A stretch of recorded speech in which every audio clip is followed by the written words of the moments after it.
These are the numbers that explain why Made in USA costs more, why it might actually be worth it, and why almost nobody puts their money where their mouth is when it comes to American manufacturing. 77% of Americans say they prefer to buy American-made products. But when an entrepreneur named Ramon Van Meer ran a real-world test, selling two identical showerheads on his website, one made in China for $129, one made in the USA for $239, not a single customer out of 3,500 chose the American version. Not one. So what's really going on here? Let's start with the cost gap. U.S. manufacturing labor runs $25 to $40 an hour. In China, it's $5 to $10. Energy costs hit harder here, and regulatory compliance with OSHA, EPA, and FDA standards tax on another 2 to 4% to overhead. All told, American-made goods land anywhere from 20 to 50% more expensive than their overseas counterparts. But here's what most people miss. That gap is shrinking fast. In 2004, it cost just 86.5 cents in China to produce what cost $1 in the United States. By 2014, that number had jumped to 95.6 cents. Chinese manufacturing wages have exploded 187% over the last decade. China isn't a low-cost country anymore. The cheapest options now are India, Mexico, and Vietnam, which is why nearshoring to Mexico has become such a popular alternative strategy. So yes, the price premium is real, but it's not as dramatic as it used to be. And when you factor in total cost of ownership, shipping, quality control, inventory carrying costs, supply chain risk, American manufacturing can be surprisingly competitive.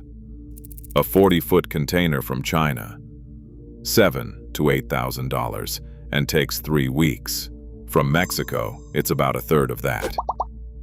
Now let's talk quality. 46% of consumers believe American-made products are higher quality, and there's evidence to back it up. American-made grills cost 20 to 40% more than imports, but last 2 to 3 times longer. Do the math on a $1,500 American grill lasting 20 years versus an $800 import lasting 7. The American grill wins on cost per year. Safety matters too. In 2007, every single one of the 24 toy types recalled for safety reasons in the US was manufactured in China, including Thomas the Tank Engine trains laced with lead paint. American manufacturers operate under some of the strictest safety standards in the world. The federal government takes this seriously. The Buy American Act requires government agencies to prioritize domestic products in procurement, reinforcing demand for US-made goods. But here's the uncomfortable truth about that Made in USA label. The FTC requires products to be all or virtually all made domestically, and companies cheat. The FTC just announced its largest Made in USA settlement ever, $625,000. As of December 2025, nearly 20 consumer class actions had been filed over false claims, triple the number from all of 2024. When companies like Gorilla Glue and Tramontina were forced to remove their Made in USA labels after enforcement actions, sales dropped by 2%, 6%, and nearly 20% respectively. The label has real market power, which is exactly why companies fake it. Meanwhile, reshoring is accelerating.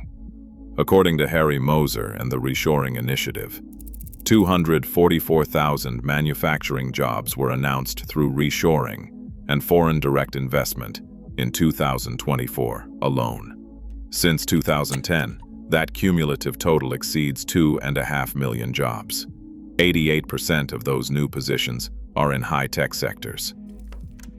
The CHIPS Act and Inflation Reduction Act have catalyzed over $1 trillion in private investment and triggered a construction boom. Manufacturing facility spending nearly tripled between 2021 and 2024. But there's a catch. The US faces significant workforce shortages, with projections showing 1.9 to 2.1 million unfilled manufacturing positions by 2030, according to Deloitte and the Manufacturing Institute. Yet only 20% of manufacturers are investing in workforce training. So here's where we land. Made in USA costs more at the register, but it often costs less over a lifetime. It's safer, cleaner, and increasingly competitive. But until that price tag at checkout reflects the full story, the durability, the safety standards, the environmental regulations, the jobs sustained, most consumers will keep choosing the cheaper option every single time. The question isn't whether American-made is worth it. The question is whether we're willing to pay for what we say we value.